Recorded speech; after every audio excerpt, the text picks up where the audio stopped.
नमस्कार विद्यार्थी मित्रांनो, आज आपण पाहणार आहोत पुस्तक 121 साहित्य विचार यातील पुस्तक क्रमांक 3 साहित्य समाज आणि संस्कृती मधील घटक 4 साहित्य आणि संस्कृती व्यवहार। या घटकाचा अभ्यास केल्यानंतर आपल्याला सांस्कृतिक व्यवहारात साहित्याचे प्रयोजन कोणते आणि स्थान कोणते हे स्पष्ट करता येईल। लेखक हा सांस्कृतिकदृष्ट्या कसा संवेदनशील असतो हे स्पष्ट करता येईल। संस्कृतीच्या विशिष्ट मूल्यव्यवस्थेशी त्या संस्कृतीमधील साहित्याचे काय नाते असते हे स्पष्ट करता येईल। संस्कृतीची विशिष्टता आणि साहित्याची भाषा यातील परस्पर संबंध लक्षात येईल।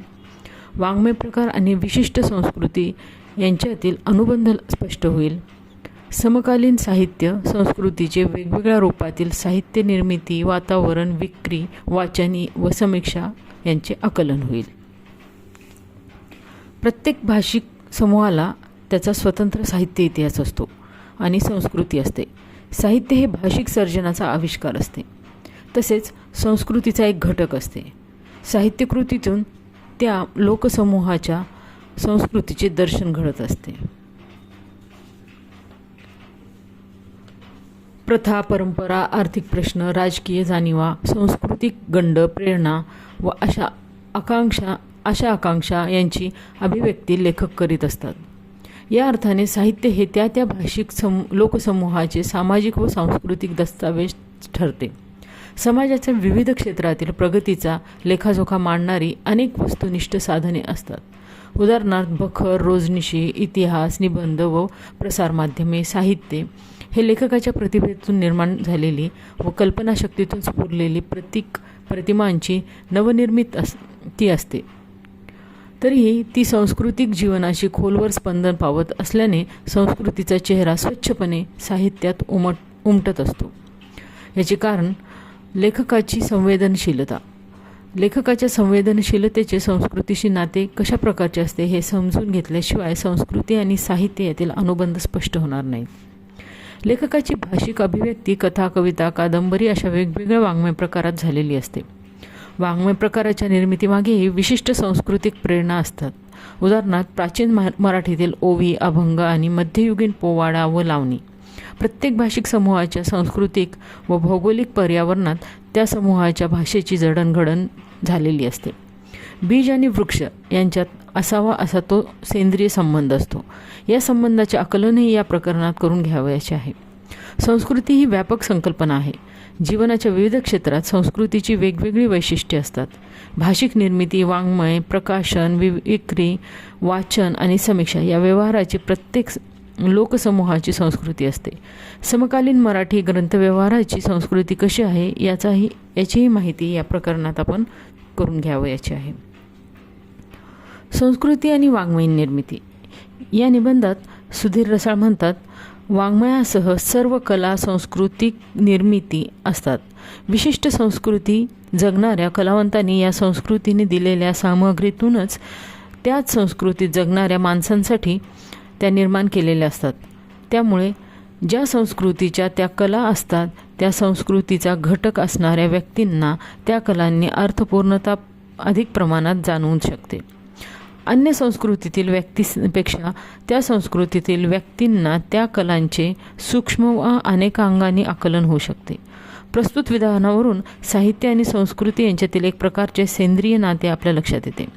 आपल्या संस्कृतीतील मातृप्रेमाची महती आपल्या व्यक्तिमत्वात मुरलेली असते। त्यामुळे साने गुरुजी यांच्या श्यामची आई या कादंबरीशी आपण सहज समरस होतो।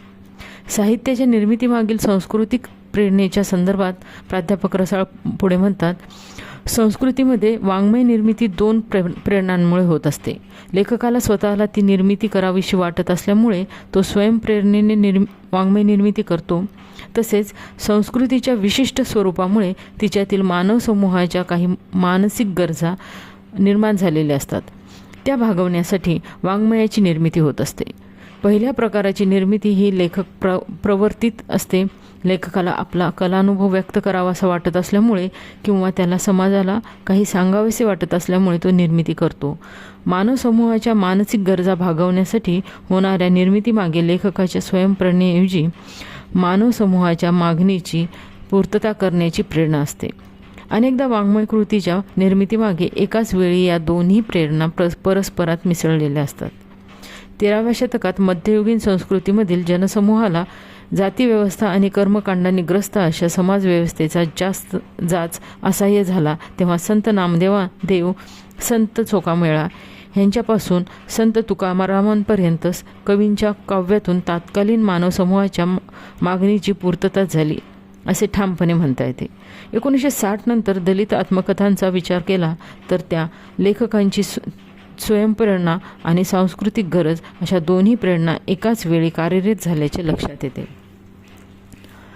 साहित्य निर्मितीच्या सांस्कृतिक प्रेरणांमध्ये त्या संस्कृतीमधील मूल्यव्यवस्था केंद्रस्थानी असते. ज्या मानवसमूहात एकापेक्षा अनेक संस्कृती विशिष्ट लोक राहत असतील त्या मानवसमूहातील मूल्यव्यवस्था ही अधिक गुंतागुंतीची असते.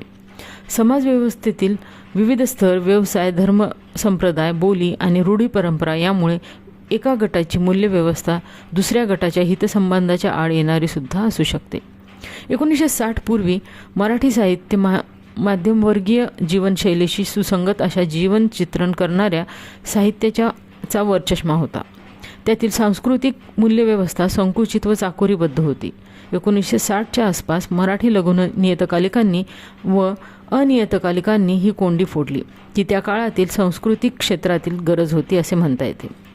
त्यानंतर दलित, ग्रामीण, भटके, आदिवासी व स्त्रीवादी या सांस्कृतिकदृष्ट्या विस्थापित समूहातील वंचितांच्या जीवनानुभवांना व्यक्त करणारे साहित्य पुढे आले. त्या साहित्याच्या चळवळी निर्माण झाल्या. प्रस्थापित मूल्यव्यवस्थेच्या प्रभावाखाली असलेल्या लोकसमूहाची साहित्य निर्मिती ही एक सामाजिक आणि सांस्कृतिक गरजच असते. त्याची अनेक कारणे असतात. संस्कृतीचे जतन, सांस्कृतिक मूल्यांची उदात्तीकरण, सामाजिक हितांचे संरक्षण ही त्यामागील कारणे असतात. या गरजेतून लेखक नकळत स्वयंप्रेरणेने आणि अदृश्य अशा सांस्कृतिक रेट्याने तशा प्रकारची साहित्य निर्मिती करीत असतात. कोणत्याही समाजात काही सांस्कृतिक मूल्ये आणि विधी निषेधे असतात. सामाजिक नियंत्रणासाठी ते आवश्यक असतात. तसंच त्यांचा जाचही व्यक्तींना किंवा समूहांना सोसावा लागतो. अनेक सुप्त इच्छाकांक्षा व वासनाविकार यांची पूर्ती प्रत्यक्ष वास्तवात शक्य नसते. याच गरजेतून सर्वच संस्कृतीमध्ये त्या इच्छा आकांक्षा व वासनाविकारांची वाट मोकळी करून देणारे साहित्य निर्माण होत असते. स्वप्नरंजनपर, अद्भुत व लैंगिक आशयाच्या साहित्याच्या निर्मितीची सांस्कृतिक प्रयोजने असते. त्याप्रमाणे प्रत्येक संस्कृतीमध्ये माणसाला जगण्यासाठी शहाणपण देणाऱ्या साहित्याचीही गरज असते.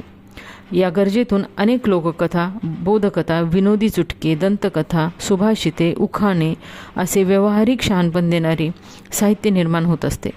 धर्म हा संस्कृतीचा एक भाग आहे. धार्मिक संस्काराचा एक भाग म्हणून कोणत्याही संस्कृती मोठ्या प्रमाणावर धार्मिक साहित्याची निर्मिती होते. त्यात धार्मिक संकल्पनांचे लालित्यपूर्ण वर्णन असते. चमत्कार व धार्मिक प्रथांची उत्पत्ती सांगणाऱ्या प्राककथा असतात. सारांश: कोणत्याही भाषिक समूहातील वाङ्मय निर्मितीला सांस्कृतिक प्रेरणा कधी उघड तर कधी प्रकटपणे कारणीभूत असतात.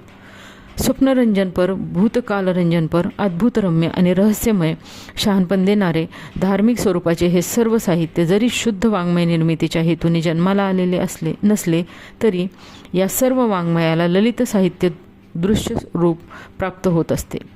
सांस्कृतिक गरजेतून निर्माण झालेले साहित्य ललित वाङ्मय म्हणून श्रेष्ठ दर्जाचे असते.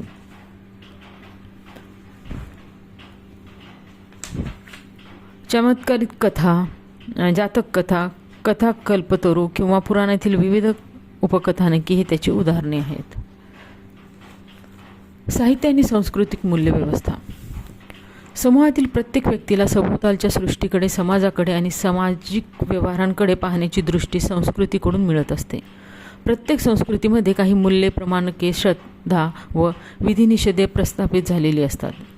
बालपणापासूनच्या सामाजिकरणाच्या प्रक्रियेतून ती व्यक्तीच्या वर्तनाचे नियंत्रण करीत असते. ही मूल्ये आणि विधिनिषेध काळानुरूप बदलत असतात. विशेषतः युद्ध, स्थलांतर किंवा धर्मांतर अशा कारणांवरून एका संस्कृतीचा दुसऱ्या संस्कृतीशी संबंध येतो तेव्हा ही प्रक्रिया अधिक वेगाने घडते. परंतु कोणती ना कोणती सांस्कृतिक मूल्यांची चौकट त्या लोकसमूहावर प्रभाव गाजवत असते.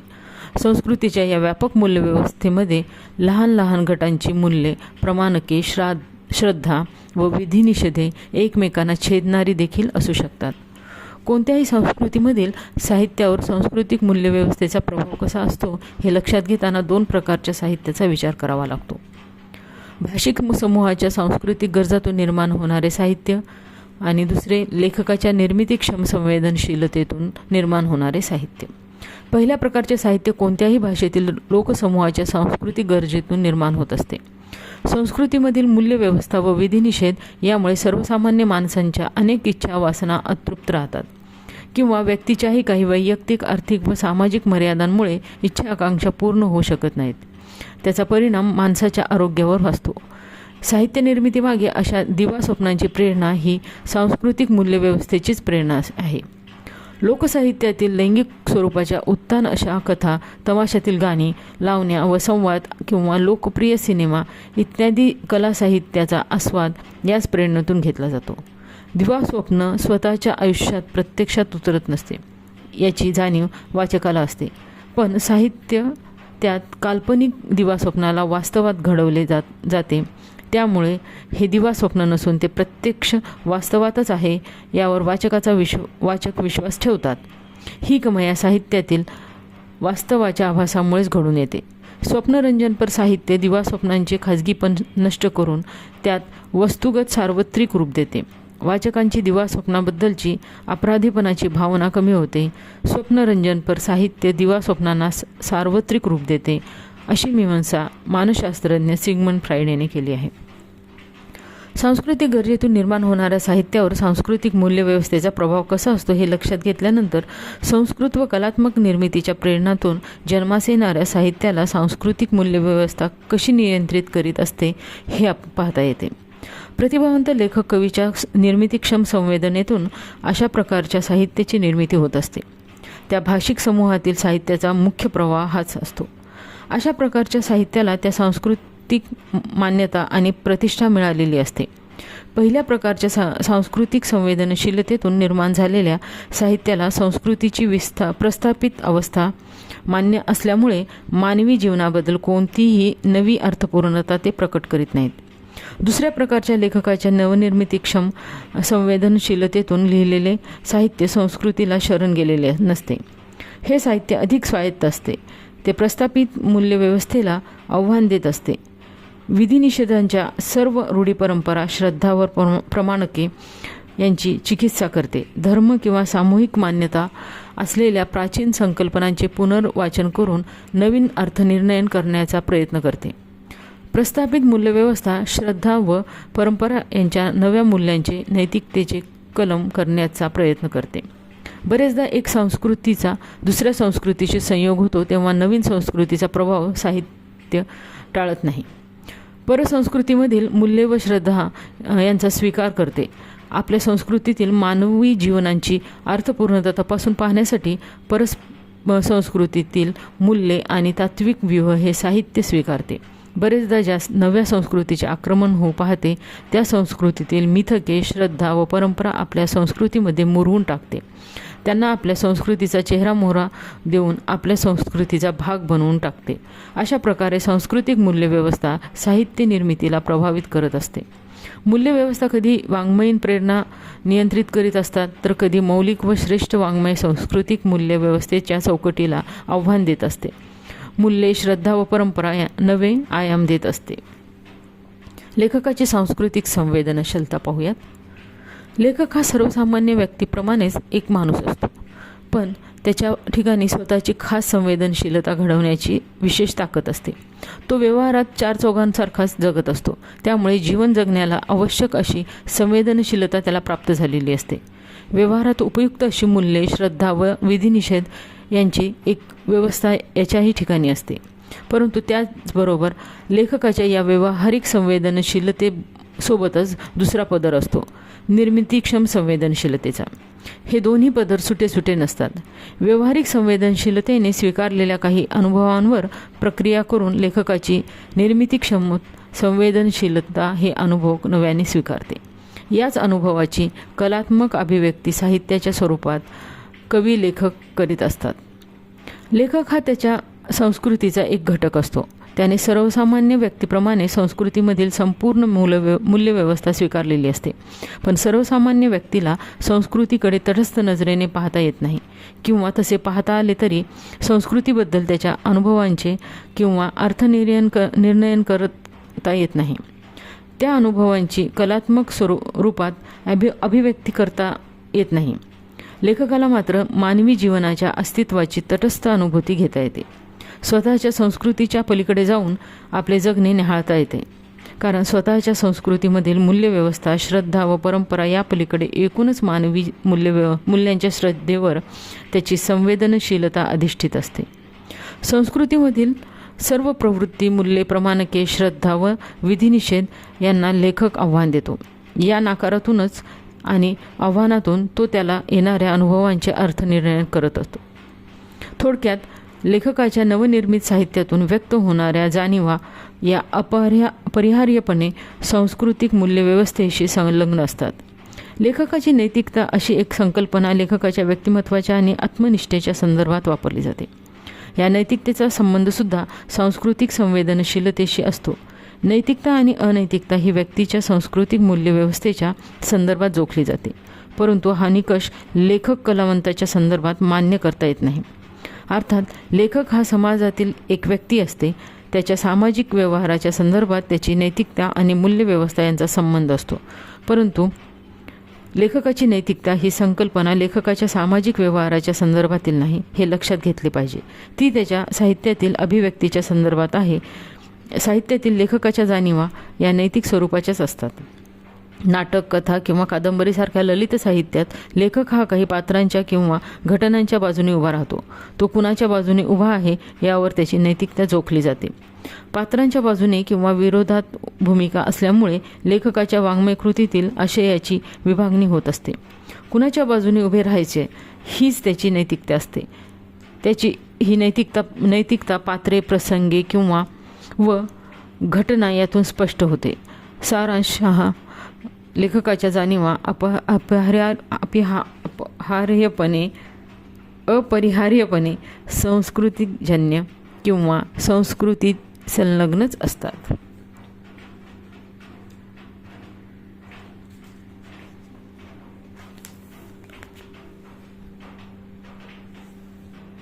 लेखकाची संवेदनशीलता आणि संस्कृती यांच्यातील अनुबंध स्पष्ट करताना सुधीर रसाळ म्हणतात, लेखकाच्या संस्कृतीत जन्माला येणाऱ्या तसेच त्या संस्कृतीसमोरील तात्विक आध्यात्मिक समस्यांची अर्थपूर्ण उकल करणाऱ्या तात्विक व्यूहांचा प्रभाव लेखकाच्या संवेदनशीलतेवर पडू शकतो.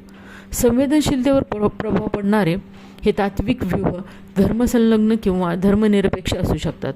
मानव व विश्वाच्या पसाऱ्यात मानवाचे स्थान आणि त्याच्याशी मानवाचे नाते इत्यादी प्रश्नांचा शोध घेणारे हे तात्विक व्यूह मूलतः मानवी अस्तित्वाचा शोध घेतात.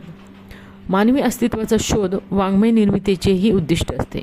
त्यामुळे एकाच उद्दिष्टातून जन्मलेल्या या दोन सहोदर भाषिक व्यवहारांमध्ये एक नाते प्रस्थापित होणे स्वाभाविकच आहे. एखादा लेखक एकाच वेळी निर्मितीक्षम लेखक आणि तत्त्वज्ञ असतो. त्याने उभारलेल्या तत्त्वज्ञानाचा प्रभाव त्याच्या निर्मितीक्षम संवेदनशीलतेवर पडू शकतो. साहित्याची भाषा आणि संस्कृती. भाषा ही एक सामाजिक संस्था असते. तिचा वापर मानवी जीवनाच्या वेगवेगळ्या क्षेत्रात वेगवेगळ्या प्रकारे होत असतो. दैनंदिन संवादाच्या व्यवहारापासून साहित्य निर्मिती आणि शास्त्रीय संशोधनापर्यंत वापरली जाणारी भाषा एकच असते. मुळात एखाद्या लोकसमूहाची ओळखच भाषेपासून होते. मराठी समाज, बंगाली समाज इत्यादी म्हणजे भाषा ही त्या समाजातील प्रत्येकाच्या मालकीची असते किंवा प्रत्येकाच्या परस्पर सहभागाने भाषा घडत असते. भाषेचे आणि त्या भाषिक समूहाचे जैविक नाते असते. संस्कृतीचे अस्तित्व भाषेत बीजरूपाने साठवलेले असते. भाषा त्या संस्कृतीचा एक भाग असतो. साहित्याचे साधन भाषा हेच असल्यामुळे साहित्य हे सुद्धा त्या भाषिक समूहाच्या संस्कृतीचा एक अविभाज्य भाग असते. साहित्यातून संस्कृती अभिव्यक्त होते आणि त्याचवेळी साहित्य हेच स्वतः संस्कृती रूपही असते. साहित्यकृतीचा निर्माता, लेखक किंवा कवी हा प्रतिभावंत व संवेदनशील व्यक्ती असते. ही व्यक्ती ज्या सांस्कृतिक पर्यावरणात जगत असते त्या संस्कृतीशी त्याच्या मूल्यांचा स्वीकार किंवा नकाराच्या पातळीवर संवाद सुरू असतो. हा संवाद भाषिक स्वरूपाचाच भारतीय साहित्यशास्त्रात आणि मर्ढेकरांच्या शास्त्रात शब्द हाच ललित साहित्य कृतीचा एकक मानला आहे. शब्द म्हणजे शब्दाचा अर्थ. हा अर्थ कवी किंवा लेखक ज्या भाषेत लिहितो त्या भाषिक समूहाच्या संस्कृतीत सिद्ध झालेला अर्थ असतो. लेखकाच्या भाषिक प्रयोगाच्या मागे त्या शब्दाच्या मागील सांस्कृतिक अर्थाची अनेक वलये असतात, हे लक्षात घेतले पाहिजे. सुधीर रसाळ म्हणतात, ललित वाङ्मयाचे माध्यम असलेली भाषा ही लेखक आणि वाचक यांच्या सामायिक मालकीची असते. या भाषेतील शब्दांना लाभलेल्या सर्व सांस्कृतिक अर्थछटा आणि त्यांना लगडलेल्या भावनिक अर्थछटा यांचा त्या भाषेचा घटक असणाऱ्या वाचकाला बारकाईने परिचय असतो. थोडक्यात लेखक व वाचक एकाच भाषिक आणि सांस्कृतिक वर्तुळातील असल्यामुळे साहित्यकृतीच्या आस्वादाची प्रक्रिया पूर्ण होते. परक्या भाषेतील साहित्यातील शब्दांचे अर्थ कळतात पण त्यांच्या अर्थछटा कळत नाहीत. यामागे वाचकांनी त्या परक्या भाषेच्या सांस्कृतिक परिघात प्रवेश केलेला नसतो हे असते. भालचंद्र नेमाडे यांनी संत जनाबाईच्या डोईचा पदर आला खांद्यावरी भरल्या बाजारी जाईन मी या अभंगाचे उदाहरण देऊन शब्दसमूहाचे साहित्यातील कार्य अधोरेखित केले आहे. वाच्यार्थ म्हणून डोईचा पदर आणि पदर खांद्यावर पडला या शब्दसमूहांना विशिष्ट वस्तू विशिष्ट क्रिया एवढाच अर्थ आहे, पण तिच्या डोईचा पदर खांद्यावर आला असे कुणी संकेतार्थाने म्हटले तर अशी बाई बाजार बसवी आहे असे खरे तर म्हणावयाचे असते. आता जर जनाबाईचे हे भाषिक प्रयोग अभंगात केले तर ह्या प्रयोगांना संहितानिष्ठ अर्थ मिळून मनाची लाज सोडून मी परमेश्वर भक्तीला राजी झाले अशा शैलीत तो व्यक्त होईल. भालचंद्र नेमाडे यांच्या मते रूपक, प्रतीक, प्रतिमा आणि प्राककथा ह्या 4 भाषिक योजनांना साहित्यात महत्त्वाचे स्थान असते. ह्यापैकी प्रतीक आणि प्राककथा लेखक व वाचकांच्या भाषिक समूहाच्या सांस्कृतिक क्षेत्राशी निगडीत असतात, तर रूपक आणि प्रतिमा अधिक वैयक्तिक असतात. कवी ग्रेस यांची लता शीर्षकाची कविता बघा. या वाटेवर रघुपती आहे त्या वाटेवर शिळा, सांग साजनी कुठे ठेवू मी तुझा उमलता गळा. या कवितेत रघुपती म्हणजे राम आणि शापित शिळारूपी अहिल्या यांच्या संदर्भातील प्राककथा कवीला अभिप्रेत आहे. परंतु अहिल्याचा प्रत्यक्ष संहितेत उल्लेख नाही, तरीही शिळा या शब्दाला येथे संहितानिष्ठ प्रतिमाचा दर्जा प्राप्त झाला आहे.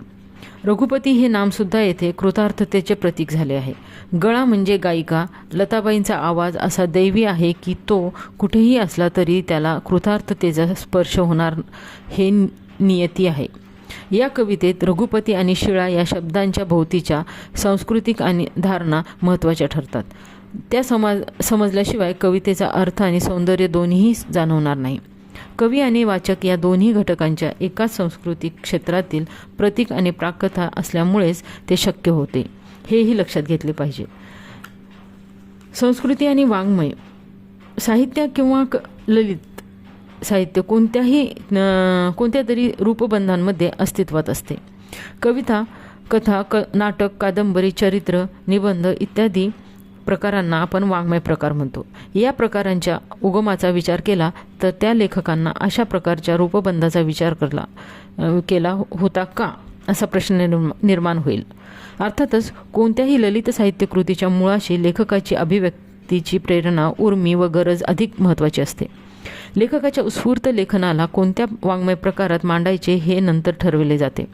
अर्थात अलीकडच्या काळात विशिष्ट रूपबंधात किंवा वाङ्मय प्रकारात लेखक आपली निर्मिती घडवीत असतात, परंतु वाङ्मय प्रकाराचा उगम झाला त्या प्राचीन काळी त्यामागे कोणत्या प्रेरणा असतील, कोणती निकड असेल याचा विचार करताना सर्वप्रथम तत्कालीन सामाजिक व सांस्कृतिक पर्यावरणाचा विचार करावा लागतो. आज साहित्याची अभिव्यक्ती मौखिक आणि लिखित रूपापेक्षा वेगवेगळ्या माध्यमातून होत आहे. यामागील आजच्या सांस्कृतिक गरजा आणि तांत्रिक उपलब्धी यांची विचार करावा लागतो. मराठी साहित्याचा विचार करताना प्राचीन मराठीतील वाङ्मय पद्यरूपात अधिक आढळते. प्राचीन काळात मुद्रण यंत्र नव्हते, त्यामुळे मौखिक साहित्याची निर्मिती अधिक होणे स्वाभाविक होते. ओवी, अभंग, श्लोक, भारूड, पोवाडा व लावणी या पद्य वाङ्मय प्रकाराची निर्मिती ताल आणि सुरांच्या लयीत झाल्याने मुखोद्गत होण्यास सुलभ होते. या प्रकारच्या गयतेमुळे ती एका पिढीकडून दुसऱ्या पिढीकडे सहज सुलभतेने संक्रमित होत होती. या पद्य प्रकारांच्या निर्मिती वैशिष्ट्यांवर तत्कालीन सांस्कृतिक परिस्थितीचा कसा प्रभाव आहे याचा येथे विचार करावयाचा आहे. वाङ्मयाची रूपे ही एक प्रकारे संस्कृतीचीच निर्मिती असतात. त्या प्रत्येक संस्कृतीत तिचे स्वतःचे वाङ्मय प्रकार असतात. वाङ्मय प्रकाराचे व्यवहारही संस्कृतीतील अन्य संस्थांप्रमाणेच चालतात. समाजाच्या विविध गरजांमधून विविध संस्था निर्माण होतात. तसेच समाजाच्या वाङ्मयीन गरजांमधून विविध वाङ्मय प्रकार जन्माला येतात. गरज संपली की ते प्रकार नष्टही होतात. मध्ययुगात मराठी भाषेत भाष्यकाव्य, आख्यानकाव्य, पदे, अभंग, विराण्या, गवळणी, लावणी व भारुडे असे अनेक काव्यप्रकार जन्माला आले आणि आधुनिक काळात त्यांची गरज संपताच त्यांच्या निर्मिती होईनाशी झाली. संस्कृती निर्मित संस्थांमध्ये जशी त्या संस्थेच्या नियमांची व्यवस्था झालेली असते, तशी वाङ्मय प्रकारामध्येही संकेताची आणि तंत्रांची एक व्यवस्था निर्माण झालेली असते. कोणत्याही भाषिक संस्कृतीतील वेगवेगळ्या प्रकारचे वाङ्मय प्रकार लक्षात घेतले तर त्यांचे मुख्य 3 गटात वर्गीकरण करता येते: कथात्मक, नाट्यात्मक, काव्यात्मक. जगातील कोणत्याही भाषेत व संस्कृतीत कथा, कादंबरी व भावकविता ही 3 वाङ्मय रूपे कथन, संवादन व आविष्कारण या मूलभूत भाषिक व्यवहारातून विकसित झालेली असतात. प्रत्येक संस्कृतीतील वाङ्मय प्रकारामध्ये त्या संस्कृतीने निर्माण केलेली संकेत व्यवस्था असते आणि तिचे सर्व भाषांना समान असणाऱ्या पायाभूत संकेतांचे नाते असते. प्रत्येक लेखकाला त्याच्या संस्कृतीतील वाङ्मय प्रकाराच्या स्वरूपाची आणि त्यातील वाङ्मयीन संकेताची सुप्त जाणीव असते. प्रत्यक्ष निर्मिती करताना संकेताच्या उपयोजनातील त्याचे प्रभुत्व प्रकट होते. संस्कृती निर्मिती, वाङ्मय प्रकार आणि त्यांची संकेत व्यवस्था यावर संस्कृतीचा घटक असलेल्या लेखकाची मालकी असते. म्हणून त्याची मोडतोड करणे, त्यांच्या कक्षा कमी अधिक करणे, वाङ्मय प्रकाराचे मिश्रण करणे आणि नवे वाङ्मयीन संकेत निर्माण एकूण संकेत व्यवस्थेत त्याची भर घालणे हा त्याचा अधिकार असतो. संस्कृती निर्मिती, वाङ्मय प्रकार आणि त्यांच्या प्रस्थापित संकेत व्यवस्था यांचा वाचक हा दुसरा मालक असतो. प्रस्थापित संकेत व्यवस्थेत लेखकाने केलेली मोडतोड, त्याने निर्माण केलेले नवे संकेत स्वीकारायचे की नाही हे वाचक ठरवतो. वाङ्मय प्रकार आणि त्याची संकेत व्यवस्था यात लेखकाने केलेले नवे प्रयोग जर वाचकांनी स्वीकारले तर ते त्या संस्कृतीच्या वाङ्मयीन परंपरेचा भाग बनतात. भालचंद्र नेमाडे यांनीही वारकरी चळवळीची आविष्कार शैली या निबंधात याच अनुषंगाने सूक्ष्म विचार केला आहे. नेमाडे यांची निरीक्षणे महाराष्ट्राच्या लोकजीवनातील धार्मिक, सामाजिक, राजकीय व आर्थिक संदर्भात अधिक मार्मिक आहेत. त्यांच्या मते महाराष्ट्रापुरते बोलायचे झाल्यास लिखित संस्कृती ही कमी अधिक प्रमाणात गद्याभिमुख, खंडित, उच्चभ्रू, सरंजामे, अप्रमाणित आणि संस्कृत फारशी यांच्या प्रभावाखाली राहणारी अशी दिसून येते. या उलट मौखिक परंपरा ही कमी अधिक प्रमाणात काव्याभिमुख, अखंड, कष्टकरी, ग्रामीण वर्गांशी संबंधित, गरीब लोकांच्या सुधारणावादी चळवळींशी निगडीत असलेली अशी आहे. त्याचप्रकारे शिवकालापासून पेशवाईपर्यंतचे बखर, लावणी, पोवाडे हे रचना प्रकार आणि त्यापुढील अव्वल इंग्रजी काळातील भाषांतरित वाङ्मय, निबंध वाङ्मय आणि कादंबरीमाला या वाङ्मय प्रकाराच्या विकासामागील सांस्कृतिक अनुबंध याच प्रकारे शोधता येतात.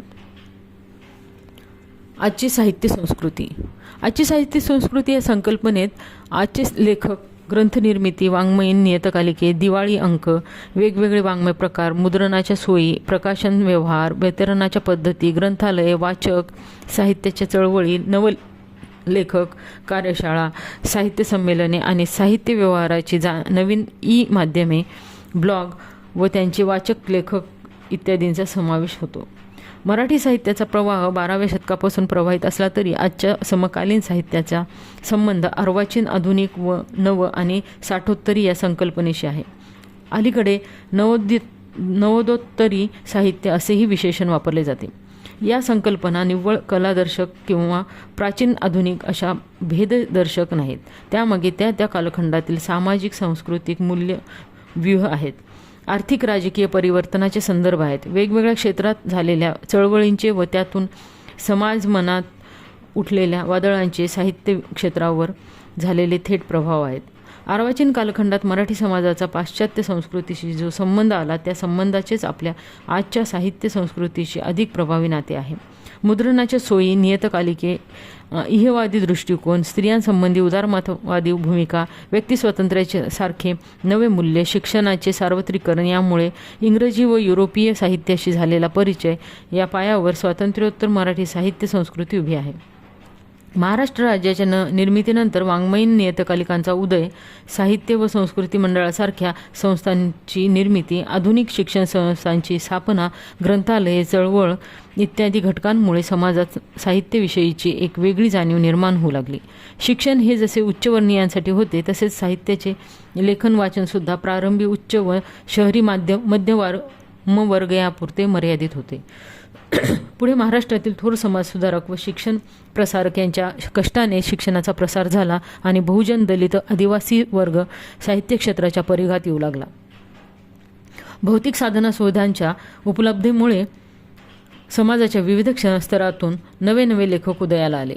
वाचक वर्गाचाही विस्तार झालेला दिसतो. प्रकाशक, प्रकाशित होणारी पुस्तके, साहित्यविषयक उपक्रम या सर्वांचीच एक आज संख्यात्मक वाढ झालेली दिसते. भारतीय साहित्य संमेलनाची परंपरा देखील 500 वर्षांहून अधिक आहे. या संमेलनाच्या उत्सवी स्वरूपामुळे साहित्य क्षेत्राला प्रसारमाध्यमातूनही काही काळ झळाळी मिळते. त्यामुळे साहित्याकडे काही लोक आकृष्ट होतात, हे नाकारता येत नाही. मुख्य प्रवाहातील साहित्य संमेलनाबरोबरच ग्रामीण, दलित, आदिवासी, भटके, विमुक्त आणि लेखकांची स्वतंत्र संमेलने यांचेही आयोजन केले जाते. वेगवेगळ्या स्वतंत्र संमेलनाच्या आयोजनामागे वैचारिक व तात्विक स्वातंत्र्याचा जसा आग्रह दिसतो, तसेच आपल्या समाजातील अनेक अस्मिताही कारणीभूत दिसतात. धार्मिक संप्रदाय, जात व प्रदेश अशा विविधतांचे वैशिष्ट्य असलेल्या आपल्या समाजात अशा प्रकारचे विकेंद्रीकरण स्वाभाविक आहे. त्यातून भाषिक सांस्कृतिक वैविध्याचा आणि बहुसंस्कृततेचा प्रत्यय येतो. यामुळेच साहित्य क्षेत्र अधिक समृद्ध होत असते असे म्हणता येईल. दिवाळी अंक आणि साहित्य संमेलने ही मराठी साहित्य संस्कृतीचे अन्य भाषाहून वेगळे वैशिष्ट्य आहे, हे लक्षात घेतले पाहिजे. वाङ्मयीन नियतकालिके ही कोणत्याही भाषेतील साहित्य क्षेत्राचे श्वसन केंद्र असतात. वाङ्मयीन नियतकालिके व मराठी साहित्य संस्कृती यांचे एक वेगळे, गंभीर व ऐतिहासिक नाते राहिलेले आहे.